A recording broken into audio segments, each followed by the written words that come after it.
What's going on, JGnation? It is Sneed from Sneed Mobile Tech.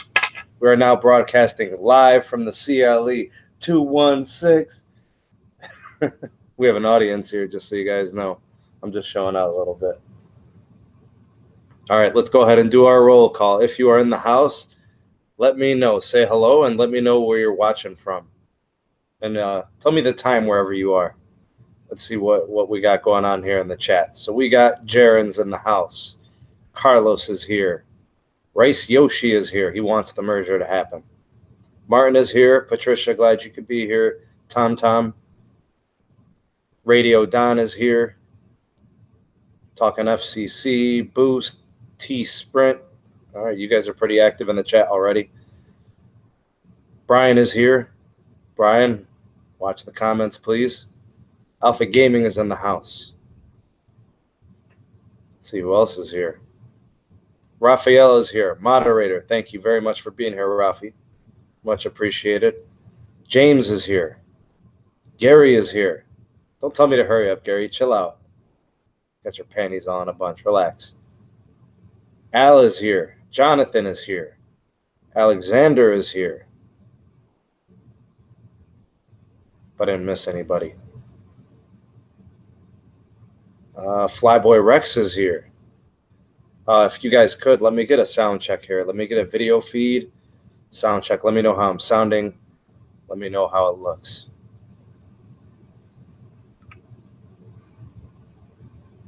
Charles, I'm doing very good. Thank you for asking. How are you tonight?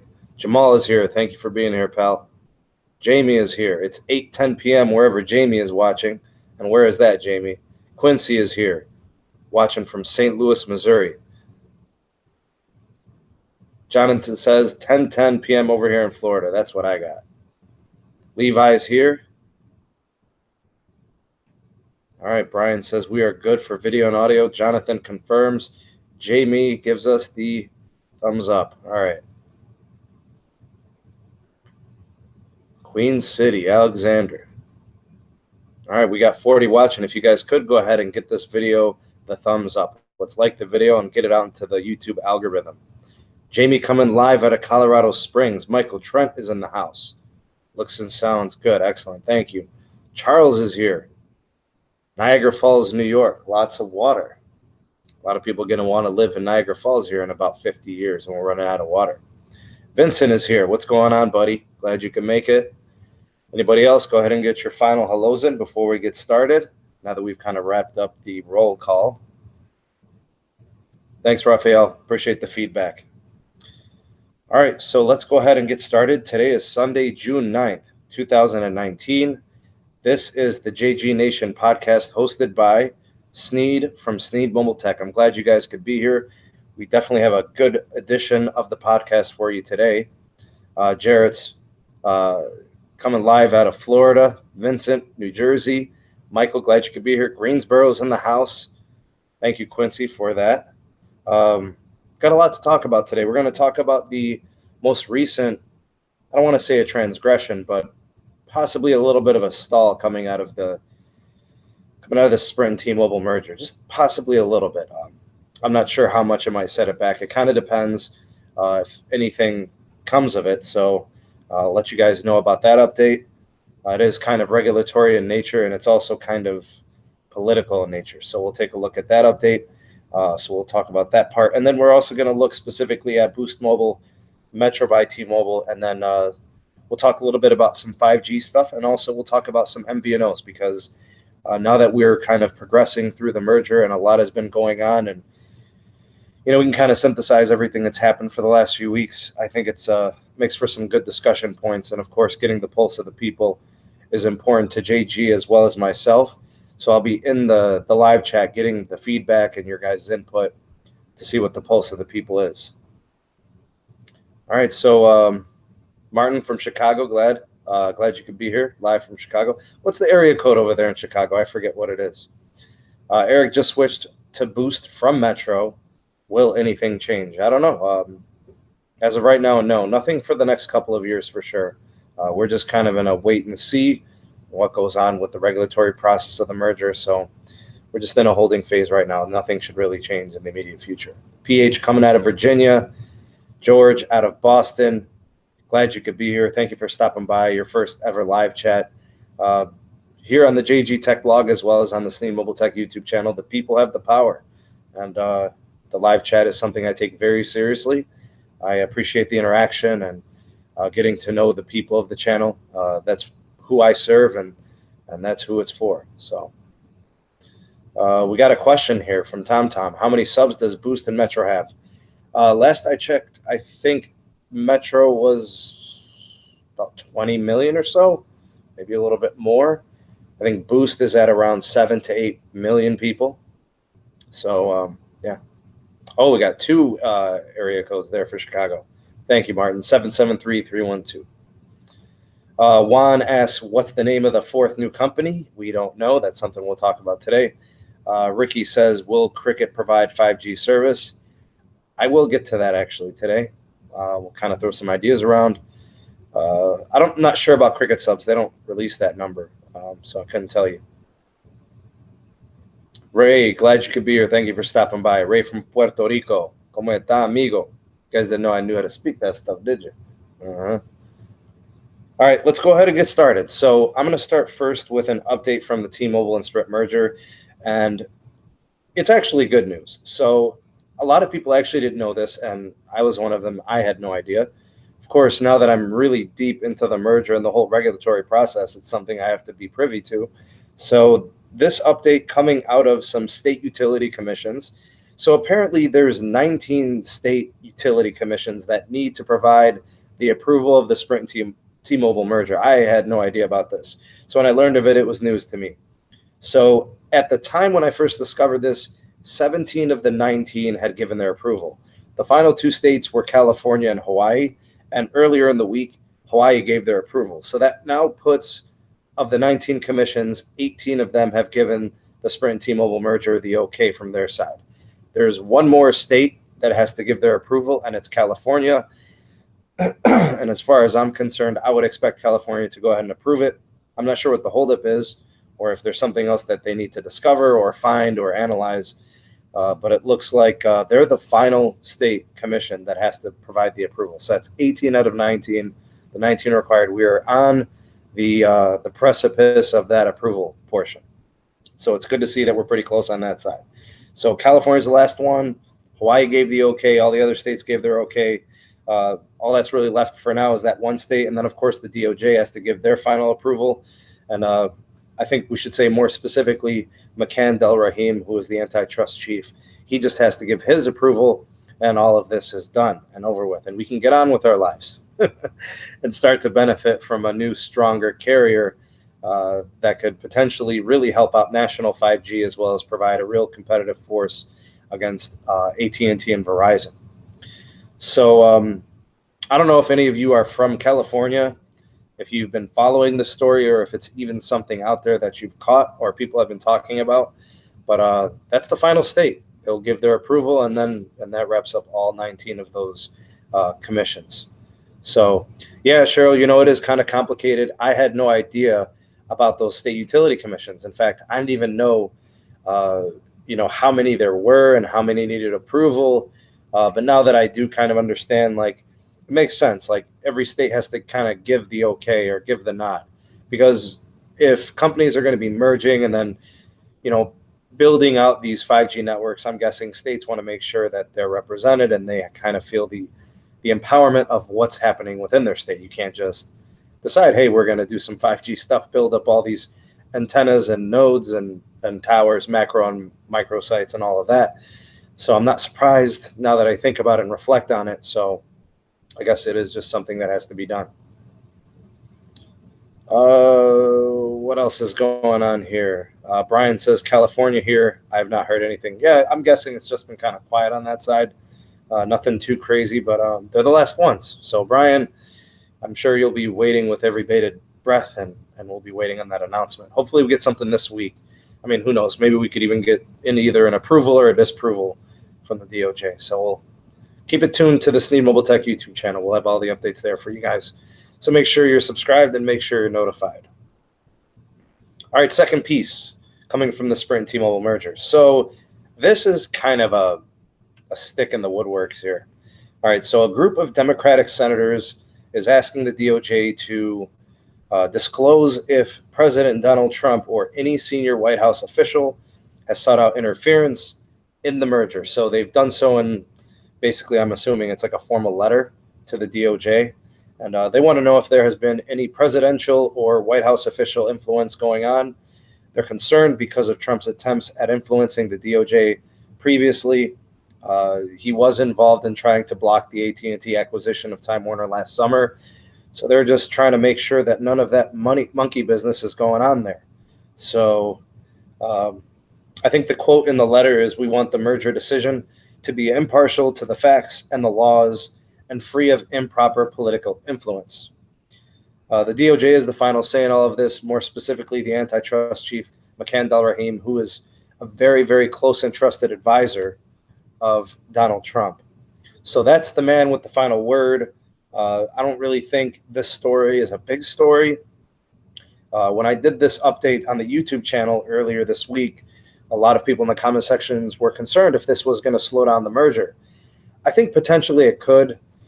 I'm not talking about stop it. I mean, it might postpone or push back an approval date by, a couple weeks or something. But I still expect either an approval or a disapproval no later than July. I mean, the FCC had its 180-day clock, and they met that time frame, and they offered their approval, and they're obviously going to vote. And it looks like they've got 3 out of the 5 FCC officials that are on board. Excuse me, guys. And we're just waiting on the DOJ, but the DOJ doesn't have a clock. The DOJ doesn't have a set date that they have to approve or disapprove, so they can take their good old time. But we do expect something here in the coming weeks. I mean, it could be this week, it could be in 2 weeks, it could be in a month. We don't know. Plus, you got to keep in mind there's negotiations going on behind closed doors in these meetings. You've got Big John Leisure of T-Mobile, the CEO. Marcelo, probably on a lesser extent. He's already kind of said his piece, crying broke about Sprint. So, those things are going on, and we're just kind of in the waiting stage. But do I think this letter and this investigation, I guess, from this group of senators, do I think this is going to slow down the merger considerably? I don't think so. But it's possible it could slow it down a little bit. So that's a little bit of housekeeping from the merger. Now let's kind of get into like the meat and potatoes of the actual podcast. So now that we got that out of the way. All right, so the first thing I want to talk about is Boost. I know a lot of people are already talking about Metro there in the live chat. I'll get to that second. After we talk Boost and Metro, we'll get into some 5G stuff, and then we'll get into some MVNO as well, so include Cricket, Verizon, and some other MVNOs. So in terms of Boost, what I want to talk about today is what's going to be happening with Boost once the DOJ provides the approval. We're going to go ahead and kind of assume that it does get approved, and the approval sends Boost on its way. It's going to be divested. That is something that is a concession that has to happen. So regulators have made it very clear that Boost cannot remain with the new T-Mobile, because if you think about it, it actually makes a lot of sense.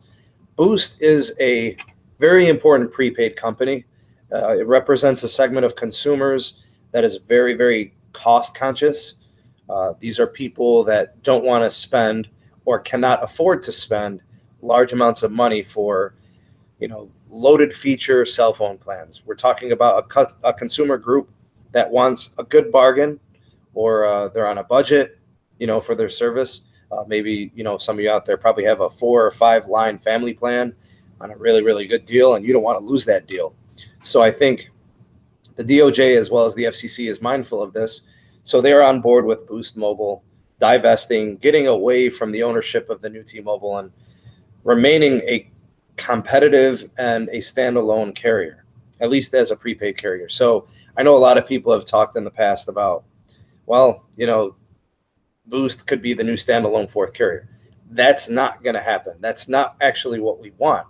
We want Boost to remain a standalone prepaid carrier, but not a quote-unquote postpaid national carrier. So it's important that Boost stays on that competitive prepaid side to compete with the companies like Metro. And I just want to make this clear. Boost definitely needs Metro as much as Metro needs Boost, because it's those two companies that compete fiercely for customers, whether it's through port-ins, lines of service, smartphone deals. I mean, I remember, God, man, it's just a few months ago, and it's been going on for a while now. You look at the iPhone 6S deals that they've had going on. It's Metro and Boost going back and forth at it, trying to get customers. Hey, we're selling it for $25. We're selling it for $50. We're selling it for $75. Going through these promotions, it's really important to the consumer. So as important as Boost is to the prepaid side to remain standalone, it's also imperative that they compete with T-Mobile and Metro by T-Mobile more specifically. So the divesting of Boost is a critical component of the merger, and it really is a necessity for competition. So the next piece of, or the next item I should say about the whole Boost Mobile divestiture is, how does Amazon fit into this? Now, Amazon is this is actually pretty intriguing, and I'm going to explain why I think it's a little bit pie in the sky. Give me 1 second.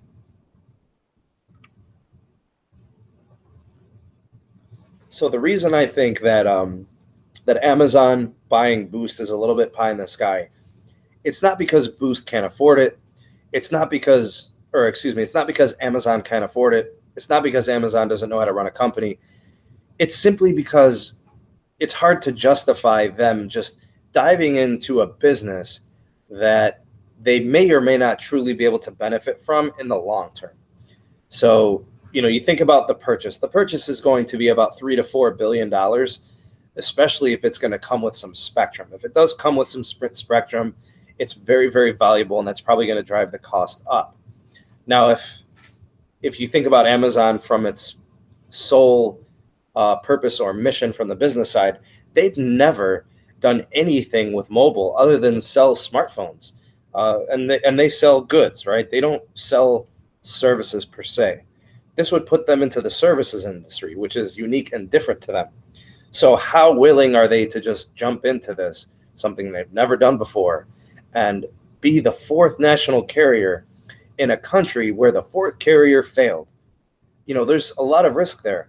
And not to say that Amazon couldn't handle it, but does Amazon want to invest in the unnecessary risk? I think that's what a lot of people are kind of forgetting. So again, not to say it's impossible, or not to say it's unlikely, but it just doesn't seem like it would be something that Amazon would just jump into painstakingly. So yeah, and I'm looking in the live chat now. George says if Amazon does become the fourth carrier, it would put pressure on the other carriers. They have tons of money to spend on infrastructure. And that's the thing, George. If Amazon was to purchase Boost and keep it prepaid, I'm not sure how much infrastructure they really need to spend. If they come in as the fourth national carrier, the infrastructure spending becomes paramount and enormous, but they would be off on a good start because they'd be acquiring a lot of assets from Sprint and T-Mobile in that merger. And Brian says in the live chat, he says, Amazon doesn't need it. It's true, Amazon doesn't need it, but if they develop a business plan to which they could thrive from it, then why not? And I think that's what a lot of people see is the potential of them becoming a legitimate fourth player. Tom says Amazon needs to focus on satellite internet before worrying about being a cell phone carrier. Yeah, that's the next big thing, right? I did catch that story. I'm not sure how much that story has for legs, but that actually makes more sense than them becoming a national fourth carrier, or even a prepaid carrier for that matter. Next thing to consider is with the acquisition of Boost, if it's not Amazon, if it's not a situation where Amazon's going to be purchasing and operating them, who are some other legitimate providers that could get in on it? And then cable companies come to mind. So you've got a company in Dish who could potentially be headed to a deal with some TV and internet provisions. I'm actually kind of following the story very closely there. But if that was to fall through and Dish wanted to become a national carrier, they possibly could. And I say possibly. It's not a guarantee that they would want it, but they could. And at least from the prepaid side, could they operate Boost? Yes. And they actually have their own spectrum assets to possibly boost the network. Maybe a series of hotspots that are connected throughout the nation, maybe some fixed 5G throughout the nation in some different metropolitan areas. I mean, who knows what they could do, but they've got tons of money. They operate at a very high revenue. and they also have a lot of spectrum. And they are a very big business nationwide. So maybe not as big as the national carriers, but they definitely are a legitimate player in this. I think they have a chance, and that they do own a lot of spectrum. Now, in terms of Boost Mobile, what happens to Boost after the merger, whether they're divested or they're bought out by Amazon, whatever? What actually happens to the network? So raise your hand if you have Boost Mobile out there. I'm assuming some of you do. There's a couple of things that you're going to have to kind of understand about what's going to happen to Boost in about 2 years after the merger is approved and it's been divested. So the first thing is your plans will probably stay the same. Don't go thinking you're going to lose your pricing. So don't panic on that end. However, if you are operating some older legacy technology, let's say you have a smartphone that's like 2015 or older. So we're talking about devices that are 3, 4, maybe even 5 years old. If you're still holding on to some older tech, your Boost phone may not actually be operational because of its reliance on CDMA. If that's the case, your CDMA legacy tech is going to have to be decommissioned and it's going to have to be retired. And unfortunately, there probably are a handful of people in this chat or possibly out there who are watching it in the DVR. It's possible you may have to kind of shut down your device and you're going to have to upgrade or get into something newer that can operate fully on the new T-Mobile network. So, you think about that CDMA shutdown that is inevitable.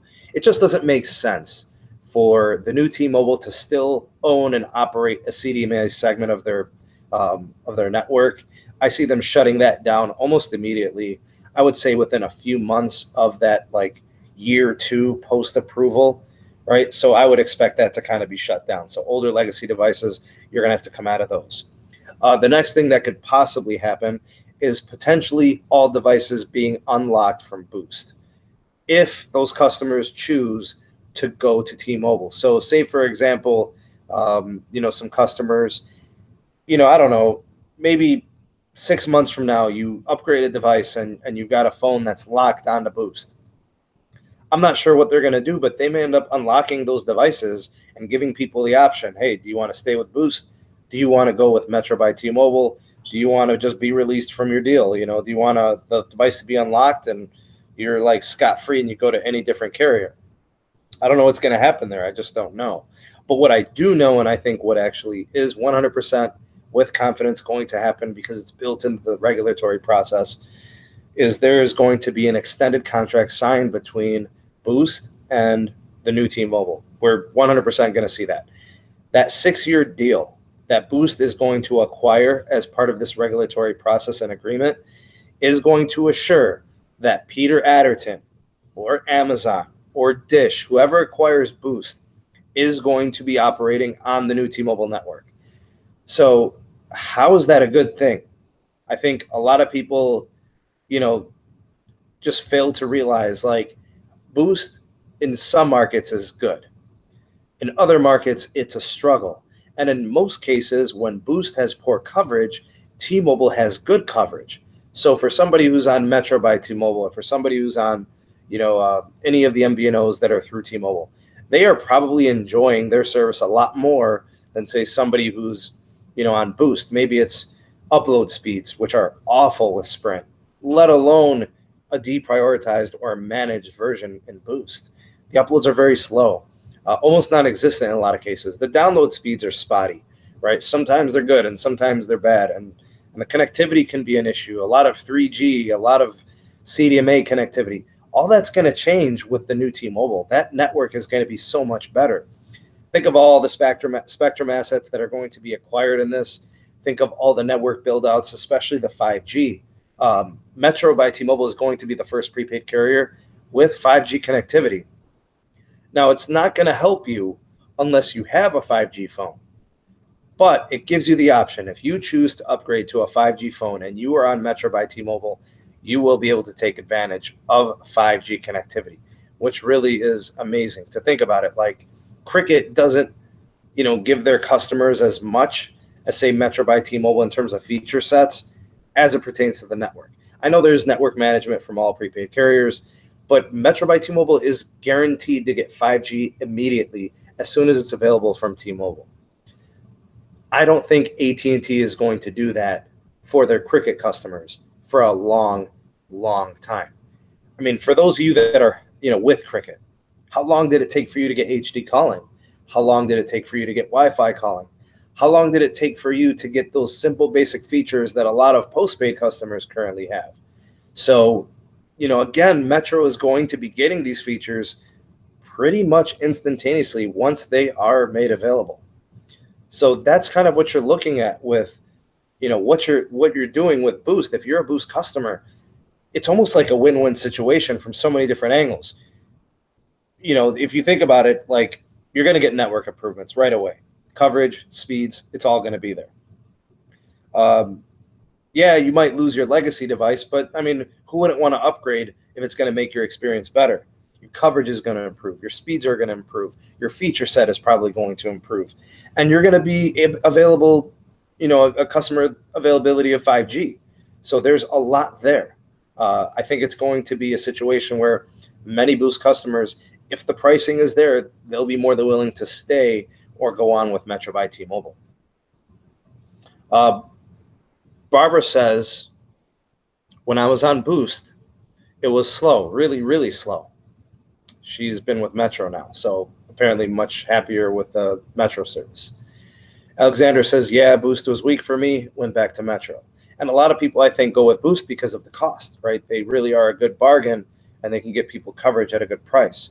The problem comes is when you're expecting more from your provider, you're expecting a little bit more coverage and speed-wise, and you're just not getting it. Teddy says, what about old iPhones like the 7 when it comes to 5G? Well, the iPhone 7 is not a 5G device. 5G devices have very specific antenna modules that are built into the SoCs. The processors have antennas built in that are actually compatible with 5G spectrum. So in order to get compatibility with those frequencies, you actually need new hardware. So I would expect to see a fair number of 5G smartphones readily available in 2020. There's only a few here that are planned this year. There's only a couple out right now. You've got the LG V50 ThinQ from Sprint. You've got the Samsung Galaxy S10 5G from Verizon. That's really pretty much it. Nathan says, Boost is great in my area. And that's the case. It's great in some people's service markets, but not all. Raphael confirms my signal with Boost was also weak. And for those of you out there with a weak signal, doesn't that negatively affect your battery life and performance? I feel like that's a very big pain point for some people. Gabriel says Boost sucks because the internet is blocked while you're on a call. Yeah, Gabriel, you're right. They don't have voice over LTE, which is a pain because if you're on the phone on speakerphone and you want to do some browsing or upload or download something, it's just painful. Noel says T-Mobile bought 1.8 billion worth of 24 gigahertz. That's incorrect. They actually bought 0.8 billion worth of 24 gigahertz. Eric says opposite for me. Metro was slow, so I switched to Boost. It's faster for me, more service. Well, I'm glad to hear it. You always want to go with the provider that gives you the best value and performance. Ibis says, what kind of phones will have 5G? They're expensive. It's pretty much all flagships at this point. You're not going to be able to get a phone for $500, $400, or $300 that is 5G compatible. You're probably not going to be able to get anything like that until next year. Or if the Chinese trade wars could open up a little bit, we could potentially see a device from ZTE. We could potentially see a device from Xiaomi, or I would say Huawei, but they're kind of like, they're getting like, completely banished out of the US and Europe too. I mean, there's a lot going on there, but they're big players in 5G. We really kind of need them for the competitive part to drive smartphone 5G smartphone prices down. So very limited selection of phones, and they're all very expensive. So we have to kind of wait for that.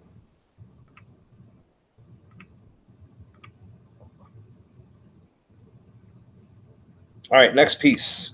We've got the Metro by T-Mobile angle. So now that we know that Boost is going to be divested, and we know that it's going to be purchased by Amazon or Dish or Peter Adderton. We really don't know with certainty. It's all speculation at this point. We can kind of play the predicting game, right? We could, go through all the different scenarios, but what we do know is that with Boost being divested, we continue to see the competition within the prepaid market. So Boost continues to compete with Metro. Metro continues to compete with Boost, and that's what we need. We want to see, rate plans continuing to, compete with one another. We want to see feature sets expand. We want to see the value to continue to improve, or at least sustain itself and remain. So here's kind of what I see, and I kind of want to play a little bit of a predictor here. So what I think is going to happen with Metro by T-Mobile, and I know a lot of you aren't going to like to hear this, but as soon as T-Mobile gets the opportunity to get out of their price lock, which again, they've said 3 years, no price increasing, yada, yada, yada, all of that can actually be regulated, I think. But after those 3 years, what's going to happen? Personally, I think you're going to see a price increase from Metro by T-Mobile. And I'm going to give you guys a couple of reasons why. Number one, we already saw a bit of a prediction or a little bit of a predictor as to why I think this, and that is Metro by T-Mobile rebranded. They went from Metro PCS to Metro by T-Mobile, and then we got a complete revamp of all the plans. Added features, Amazon, Google Drive, Google One, all these different things that they added. And then what they did is the pricing also changed, and not necessarily for the better. Did you get to keep your old pricing? Yes. But we see the transition for any of the new customers that may be coming from Boost or maybe coming from other providers. As they migrate over to Metro, should they decide that they want to go with that service, they're not going to get old grandfathered plans. They're going to be paying the new plan pricing and getting the new feature sets. So the rebrand, the changing of the plans, what you're seeing is a premium prepaid company.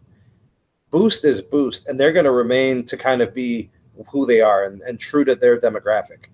Metro by T-Mobile, on the other hand, appears to be headed down a direction of being more premium prepaid, which, again, a tier above, say, for example, Boost, or a tier above something like TracFone, or a tier above Verizon, Visible Service by Verizon.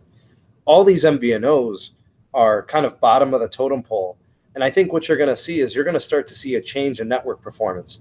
Metro by T-Mobile is going to start to be network managed differently than the other MVNOs. I think Metro is going to actually see a performance improvement, say, for example, Ting or any of those other MVNOs. So the speed and the coverage for Metro by T-Mobile is actually going to be better.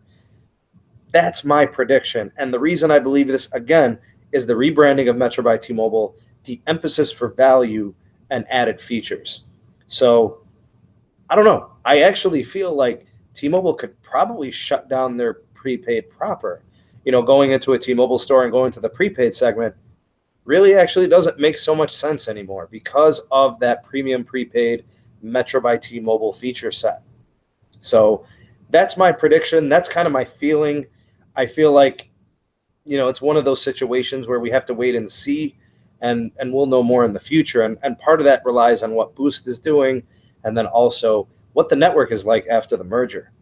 Now, Metro by T-Mobile is going to have 5G. They'll be the first prepaid carrier to do it. Another reason why I think they're more of that premium prepaid carrier. They're still going to have to compete with Boost Mobile, but they just have to be close to pricing. If their network is stronger, if it's faster and has better coverage, they'll always be able to outperform Boost. But as the companies are integrated and Boost is going to be doing service through the new T-Mobile, their coverage and speeds are going to improve dramatically. So the only way for Boost to compete with Metro at that point is going to be pricing, which hopefully they can still do. Phone-wise for Metro, I think you're going to start to see some better offerings for Metro. Again, because I feel they're shifting more towards the premium prepaid, I think you're going to see more of like I don't want to say the budget flagship, but that $300 to $400 range is going to get more competitive. And I think Metro by T-Mobile will be the first prepaid carrier to offer a 5G smartphone that is under $400, or I guess I should say under $500. I don't know if it's going to be, OnePlus that's going to provide the phone. I don't know if it's going to be Samsung. I don't know who's going to be the manufacturer. I just feel like to really shake up the industry, and for Metro by T-Mobile to say we're going to be the first prepaid carrier with 5G, they're going to have to provide the phones too. So, and they've got to come in at a good price point. And I think they're going to be able to do it. I would say no later than the end of 2020. So, like, I wouldn't say a year from now, but like a year and a half from now, maybe, I don't know, October, November-ish 2020, I think you'll see a 5G smartphone for less than $500 being sold at Metro. Now, is that Metro's real segment? Do they want to sell a smartphone for $500? Probably not. They're probably not going to sell many, but the fact that they'll have it will say something about what they're doing on the prepaid side.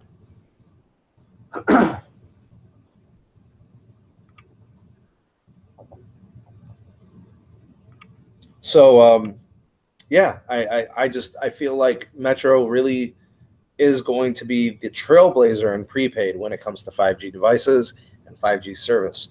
And I think Boost will also benefit from that coverage experience. So that's kind of how I see what's going on there with the two big prepaid carriers. I also feel like a lot of the fees associated with 5G, the added cost, what we're seeing with Verizon, they're charging people $10 extra per month for 5G. We're seeing Sprint, they've got a different set of plans for their 5G service. They're charging $80 a month for a smartphone. They're charging $60 a month for the HTC 5G hub hotspot. I think all of that is just the wrong way to approach 5G. I think T-Mobile's doing it right, and I think Metro will benefit from that. And all of this, again, like I said, it's got to be regulated and put in place by the FCC and the DOJ to make sure that these systems are in place so that customers that are on Metro by T-Mobile and Boost will benefit from this network integration. Let me get into the live chat a little bit here. God, man, I was going on for a while. Andy says, Metro and T-Mobile is not good in buildings like Sprint. Well, they're much better now than they used to be. And Andy, I think what a lot of people are witnessing is you're witnessing a lack of low-band frequency spectrum that has been built out from T-Mobile and from Sprint. And I think the merger is going to change a lot of that. Block Shaker says Metro by T-Mobile is catering to middle-class neighborhoods. Yeah, probably more so than Boost. But again, I mean, the lines can be blurred sometimes. I feel like, Metro by T-Mobile also caters to the entry-level prepaid consumer as well. Tom, thanks for the update. 75 watching. Thank you. D. Harris says it's going to be a good merge. Honestly, I think it only helps consumers from a network standpoint. I think it also offers good value. And if the concessions are built correctly, competition can be retained. So I agree. Raphael says, how is Verizon doing with 5G lately? Verizon is actually doing much better. The early launch of the 5G network in Chicago and Minneapolis was awful. It was a total failure with the Moto Mod 5G on the Z3 with that Moto Mod attachment. It just did not work. The weather was awful. The connectivity was bad. It was all horrible. So the initial launch was bad. But the Samsung Galaxy S10 5G has been a saving grace. It has really changed the rosy outlook of Verizon's 5G. It connects very well. It's super, super fast. And the phone is available to buy. It is $1,300, which a lot of you are probably like, $1,300 for a smartphone? That is absurd. I mean, there are home mortgages that are less than that. And people, of course, will pay 2 or 3 months of rent before they buy that 5G smartphone. But that's what it is, and that's been a better option than the Moto Z. Block Shaker says more IoT devices for Metro as well. I wonder what Metro is going to do for IoT. I'm not really sure. I haven't been following that part. But for sure, they have the potential to do it. Bodyguard says, I lost it. Boost Mobile all day, $25 unlimited plan with 12 gigs of mobile hotspot. I'm not going anywhere. That is a very good deal. And for those of you that are on that deal, you're probably not trying to leave. not trying to lose that deal. Yeah, Sebastian, like you said, T-Mobile has greatly improved their network. There are some markets that are seeing excellent speeds, and people are not being, network managed as much, which is good. Raphael reminds you guys that if you miss any part of the live stream, you can always catch up in the replay. Absolutely. You can find that here on the JGTechBlog channel. Flyboy Rex, I just lost the spot. Where'd you go? Flyboy Rex, do you think carriers will switch to speed tier unthrottled unlimited 5G data? Not anytime soon.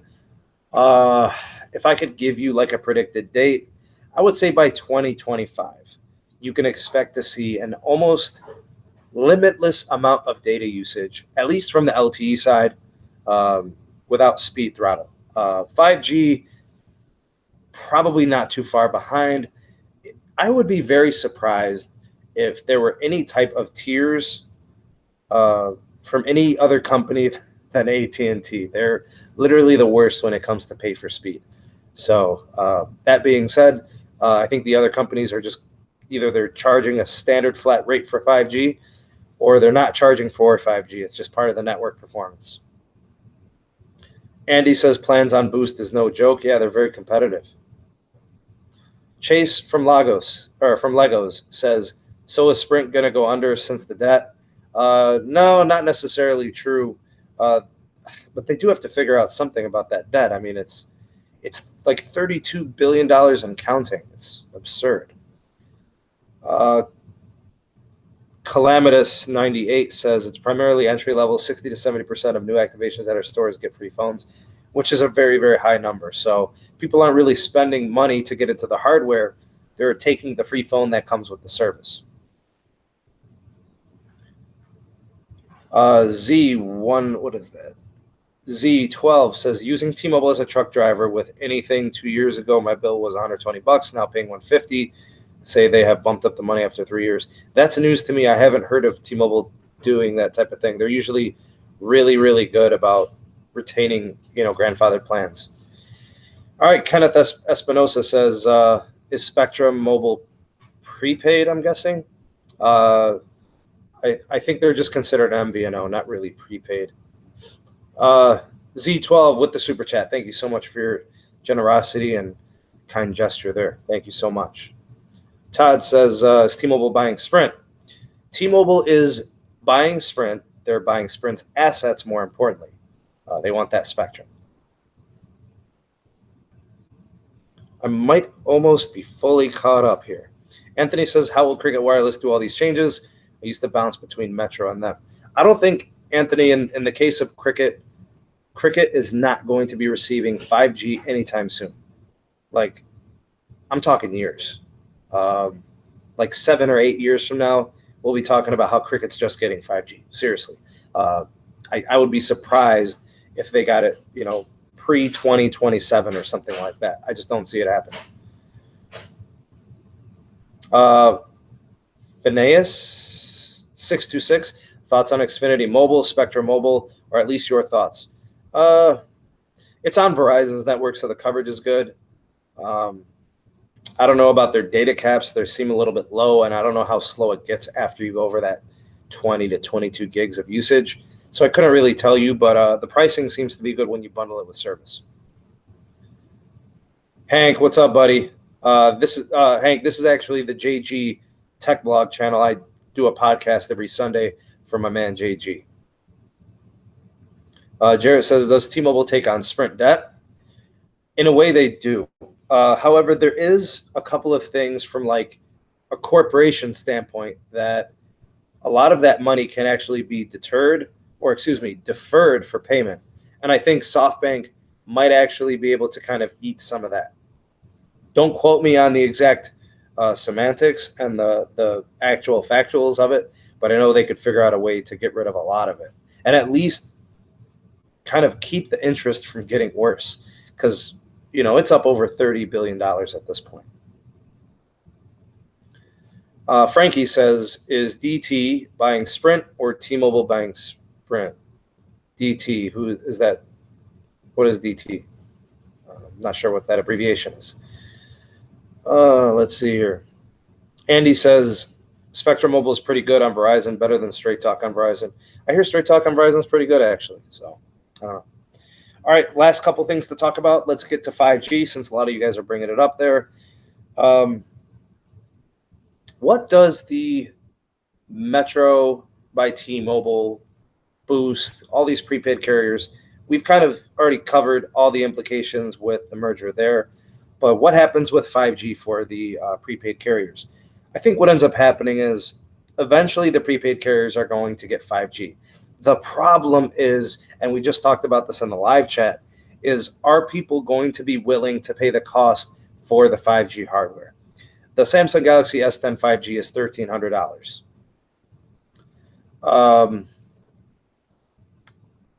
The LG V50 ThinQ is $1,160. Those are very expensive prices that a lot of people probably are not willing to pay. So until a 5G phone is released on Boost, is released on Metro, somewhere within a typical upgrade cost, I don't think people are going to be buying those phones, which makes prepaid 5G almost useless.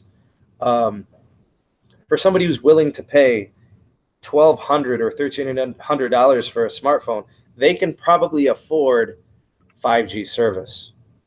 So what we're going to need is we're going to need some 5G devices that are more affordable. Sebastian with the super chat, thank you so much for your generosity. Much appreciated.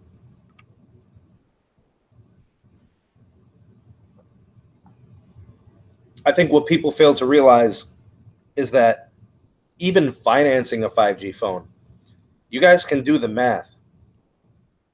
$1,300 divided by 24 installments puts that phone at over $50 a month just to finance on payments.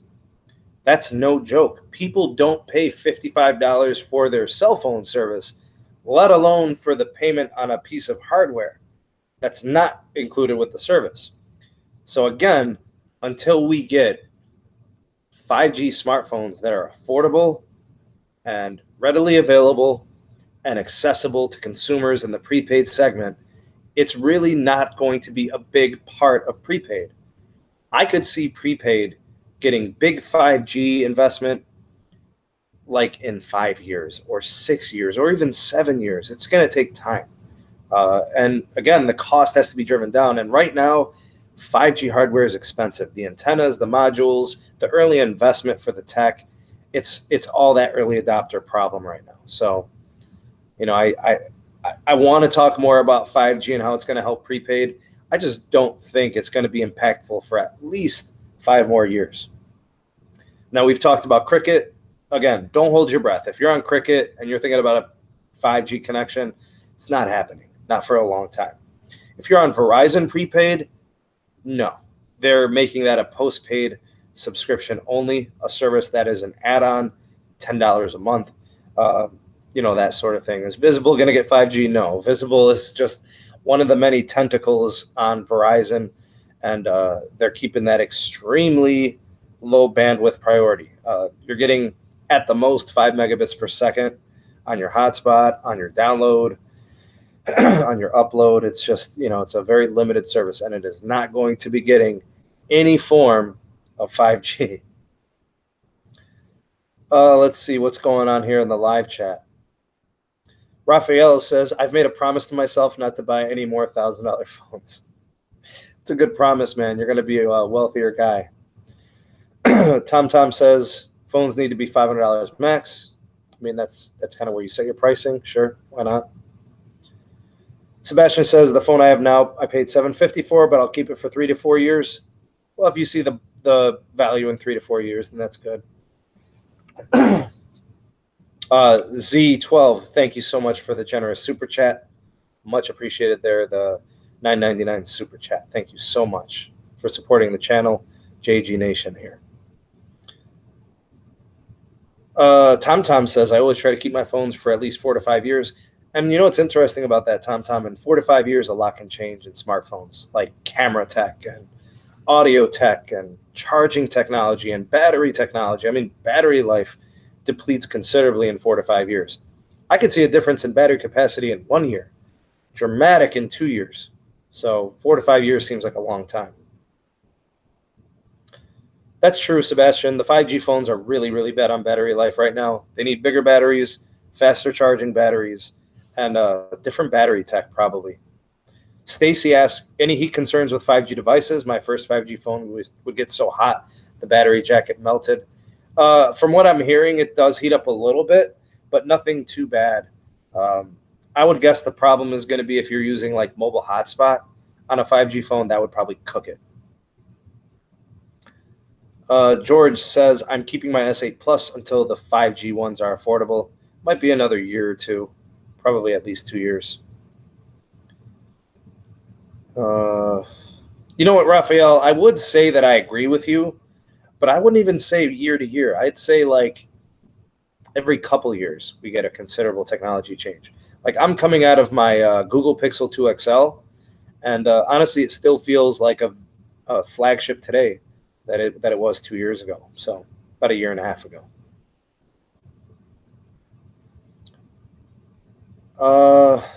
Patricia says, internet is really bad here. Now I'm on my 4G. So 4G as in not LTE. Brian says, I went for the S6 Edge Plus to the S9. I keep my phones for some time. Yeah, a couple years, 2-3 years, and you're probably good for an upgrade. Anthony with the super chat. Thank you so much, sir, for the kind super chat there. Yeah, let's go ahead and get some likes here. A lot of you guys are enjoying the live chat right now. If you are, go ahead and hit the like button. Jarrett says, when T-Mobile talks about bringing 5G to rural areas, are they talking about rural towns or talking about rural locations? Because there's a difference.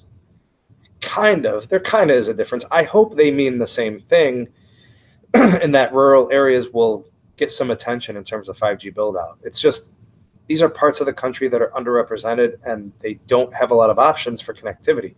They could use it. Let's see. Noel Martinez says Amazon should definitely be the fourth carrier. I don't really care who the fourth carrier is going to be as long as it's a competent ownership group. I wouldn't mind if Peter Adderton bought it and ran Boost. I hear a lot of Boost dealers are very excited about the prospects of Peter Adderton or repurchasing Boost in the U.S.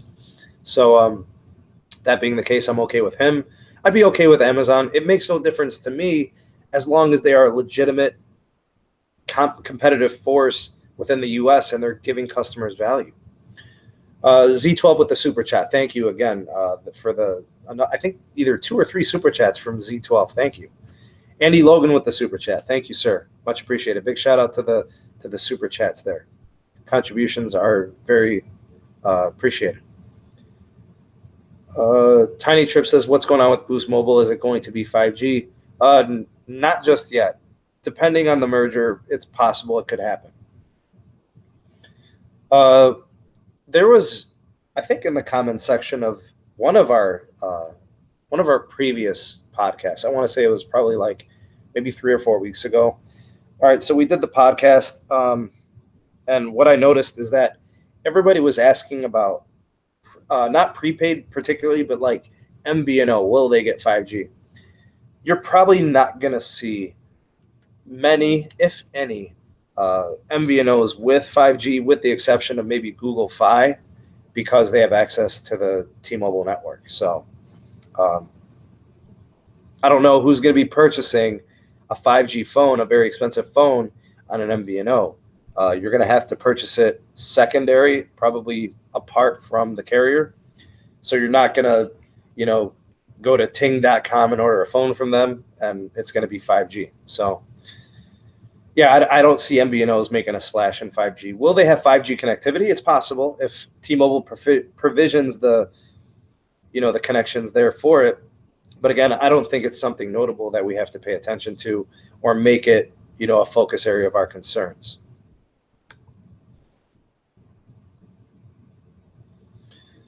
Let's see. Andy says, we appreciate you, sir. Thank you so much for the kind words. Glad to be a help, and glad to keep you guys updated here. George, I don't know what you posted there from the Patreon there. I don't know what that is. But yeah, that kind of wraps up everything I wanted to cover today.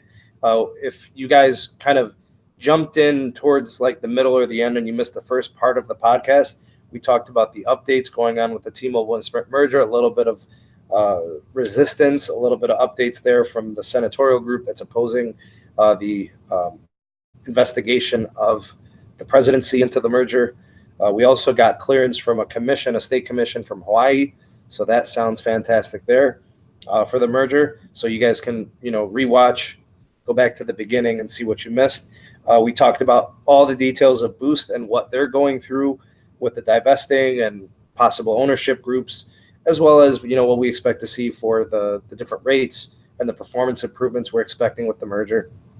And then we also covered Metro by Tmobile and how they're kind of going to be more of a premium prepaid offering in my eyes. I think they're going to do something a little bit more than what Boost is going to be able to do, regardless of who buys Boost. I just think Metro is going to be kind of this premium prepaid provider, if you will. So first the 5G on the prepaid side, 5G phones, 5G service, all that probably going to be like, the Metro by T-Mobile thing. And that kind of wraps it up. I'll get to the last few things here in the live chat. Alexander says, thanks for the stream. I subbed. Got to hit the sack. See you later. Thanks for being here, Alex. Much appreciated. George says, signed up for a monthly support on Patreon. Thank you for the support there, George. The Sneed Mobile Tech Patreon really offers some great value. For that, that small donation, you get early access to YouTube videos. You get exclusive videos and content that don't show up anywhere else, right? They're just for you.